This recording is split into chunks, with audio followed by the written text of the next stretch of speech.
रेणुकापूर तालुका नेर जिल्हा यवतमाळ येथे रेणुकापूर येथील अति प्राचीन रेणुका मातेच्या मंदिरात नवरात्र महोत्सवाला दिनांक 22 सप्टेंबर 2025 पासून सुरुवात। यवतमाळ अमरावती राज्य महामार्गावर नेर वरून पूर्वेला अवघ्या 5 किलोमीटरवर रेणुका मातेचे मंदिर आहे। रेणुकापूर येथील रेणुका मातेच्या मंदिरात दरवर्षीप्रमाणे हर्षोल्हासात नवरात्र महोत्सवाला सुरुवात करण्यात आली। रेणुका मातेचे मंदिर अति प्राचीन असून मंदिराचा परिसर अतिशय निसर्गरम्य, सुंदर व मनमोहून टाकणार आहे। मंदिराच्या परिसरात हनुमानजी, गणेशजी, महादेवांचे व अनेक देवी देवतांचे छोटे छोटे मंदिर आहे। मंदिराच्या आवारात दीपमाळ आहे।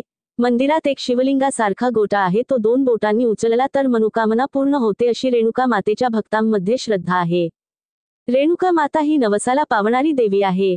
रेणुका माता अनेक कुटुंबांची कुळदैवत असल्यामुळे अमरावती, यवतमाळ व संपूर्ण महाराष्ट्र राज्यातून अनेक कुटुंबे नवरात्र महोत्सवात कुलदेवतेच्या दर्शनासाठी येतात व नवस मागतात आणि मनोकामना पूर्ण झाल्यास नवस फेडतात। नवरात्र महोत्सवानिमित्त मंदिराला रंगरंगोटी करून फुलांनी सजवण्यात आले आहे। मंदिरावर आकर्षक विद्युत रोषणाई करण्यात आली आहे। नवरात्र महोत्सव निमित्त मंदिराच्या परिसरात बेलफूल, प्रसाद, लहान मुलांच्या खेळण्याचे, विविध प्रकारच्या खाद्यपदार्थांचे दुकाने भक्तांच्या सेवेसाठी थाटले आहे। मातेचे भक्त व महिला मंडळी मोठ्या संख्येने रेणुका मातेच्या दर्शनाला येत आहे। पिढ्यानपिढ्या भाकरे पाटील कुटुंबातर्फे रेणुका मातेची सेवा मनोभावे पूजा अर्चना करून केली जाते। मंदिराची व्यवस्थापन भाकरे पाटील कुटुंबातर्फे केले जाते। नवमीला महायज्ञ व महाप्रसादाचे आयोजन केले जाते।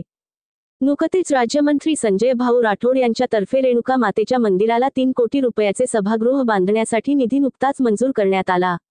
नवरात्र महोत्सव निमित्त नेर पोलीस स्टेशन तर्फे चोख बंदोबस्त करण्यात आलेला आहे। विशेष महिला पोलिसांची मंदिरात नियुक्ती करण्यात आली आहे।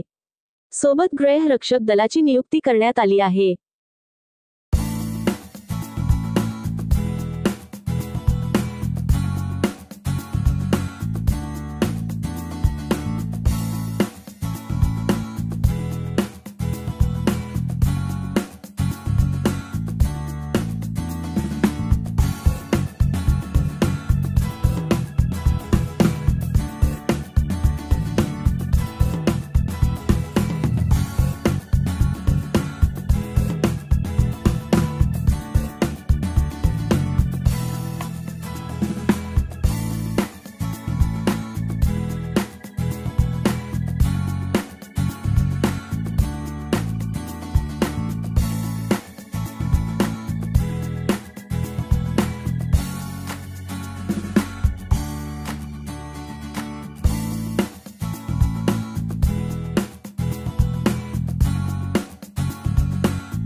इम्के डिजिटल न्यूज महाराष्ट्र मुख्य संपादक मिलिंद कडू। अशाच नवनवीन बातम्या बघण्यासाठी आजच सबस्क्राइब व लाईक करा इम्के डिजिटल न्यूज महाराष्ट्र चॅनलला।